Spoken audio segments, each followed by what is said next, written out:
Understanding areas of discount, areas of equilibrium, and areas of premium, extreme premium, and extreme discount. This is very essential in trading because it gives you an understanding whether to be a buyer or a seller. So in the case where, for example, let's say we're bearish, we're using the premium and the extreme premium zones as areas to look for a sell to go to the downside. And in the case where we're bullish and price comes down into a discount or an extreme discount, we're looking for an opportunity to buy the price to continue to the upside. And in this case, I'm going to use gold as point of reference to explain what I mean. The first thing to understand is before you can derive the area that is the premium or the equilibrium or discount, you need to first understand the market structure. Is the market structure bullish or is the market structure bearish? Using gold as a point of reference, you can already see that right here I'm on the daily time frame, and on the daily time frame you can pretty much see that the market structure is bullish. Price created a higher low, and then we have a higher high right here, and after that you can see we created a higher low and then a higher high. So if I want to draw my Fibonacci, I'll be drawing the Fibonacci from the most recent low to the most recent high that I'm anticipating for price to continue and rally above that high. I'm going to use this as an example, and after that I'm going to do another video using Aussie dollar, using NASDAQ, to show you several examples of how to use the Fibonacci to understand the key levels, that is your discount, key levels, that is premium, extra discount, and the equilibrium as well. Now in this case, we draw the Fibonacci from this recent low to this recent high, and right now, as you can see, from this recent low to this recent high, this is my extreme premium, this is equilibrium. Anything below equilibrium is discount, anything above equilibrium is premium, and this right here is my extreme discount zone. Now if I'm looking for a buy and I see price come into an extreme discount zone, that is going to be a solid buy.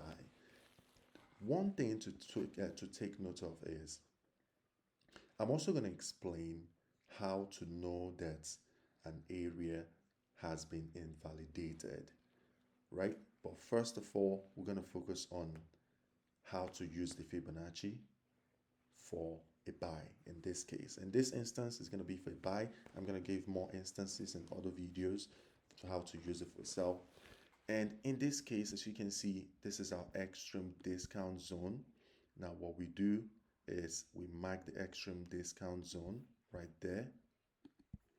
What we anticipate to see is when price come into an extreme discount zone, we look for a potential entry for price to continue to the upside. You can see that already I made a green, so green buy, red sell. So you can see how nicely price came down there, mitigated it, expanded, went into equilibrium, mitigated the premium slightly, came back down into the extreme discount, expanded. This is an opportunity for a buy. All I want to see from this key level is a 30 minutes break of structure to the upside, and then I'll be looking for a buy. So we go to 30 minutes time frame to see after that mitigation, did we see a 30 minutes break to the upside? And right here, as you can see, right here, price mitigated that extreme discount zone, and then we have this high, we have a high here, and this was the break of structure right here. The moment price broke structure right here, all I want to see is a retest at this down close candle. I'll pretty much just put a limit order right there. I'll just put a limit order right there and allow price to do its thing. It could play around, it could act like it wants to run the low, but all those things are irrelevant to me. All I want to do is to place my limit order, have my stop loss set at a very realistic zone, and then targeting low resistance liquidities. In this case, where's the low resistance liquidity? And as you can see right here, we have inefficiency. I can target the inefficiency, but in this case, I'm not really going to be interested in targeting the inefficiency because the risk to reward is not really amazing. So I would prefer to target this low resistance liquidity resting right here. Right there, low resistance liquidity will be my target. And then, so you can see, targeting that would deliver 1:5. Price mitigated the entry first time, second time, and then mitigated it the third time. Still didn't take the low, and then expanded higher and went straight to the take profit. So this is pretty much a very simple step of how I use the Fibonacci to derive my key levels, to derive my discount zones, extreme discount, premium.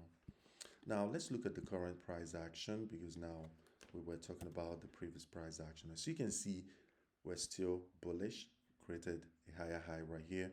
Now where is my higher low?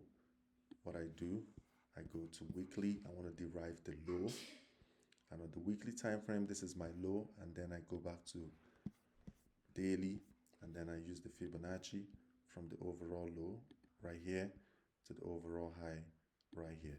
Now if I want to be a buyer, I want to be a buyer at discounts, and this is discount zone. What I now do is I start to scale down to look for areas that price potentially come into for me to look for a trade setup. Now we'll go to weekly time frame, and weekly time frame is showing me this inefficiency right here. So all I'll do is to be patient. I'll allow price to do its thing, however long it takes, and if the trade works, awesome. If it doesn't, that's okay. It's all part of trading. No trade is guaranteed. It's all a probability. We're only working with higher probability and lower probabilities. In this case, this key level is derived from the weekly time frame. This is a weekly inefficiency resting at a discount zone. So the next thing I do is to stay patient, to wait for price to come down into that key level. If it does come down, then I'll be looking for a trade setup of that key level. So as you can see, even on the 4-hour, there's an inefficiency resting right there as well. So all I do now is to just sit on the sidelines. If this trade is going to work, I want to see it work at discount. So if it comes in here, then I'll be watching for a 15-minute shift of market structure to the upside, and then a potential buy to continue higher to run this low resistance liquidity resting right here. So you can pretty much see how easy it is. Just simple steps, understanding structure, going from daily time frame, and then understanding structure down to the 4-hour time frame, and knowing the recent low to the recent high to draw the Fibonacci, and then wait for confirmations when price mitigates your point of interest, whether it's an inefficiency or a last down close candle. So I appreciate you for tuning in for this one. If you do have any questions, feel free to drop it in the chat. And if you do want a personalized support from our team, feel free to reach out, and we'll support you all through the way. I'll talk to you in the next video. So feel free to do all the social media stuff, like, comment, share with your family and friends who are interested in trading. I'll see you in the next one.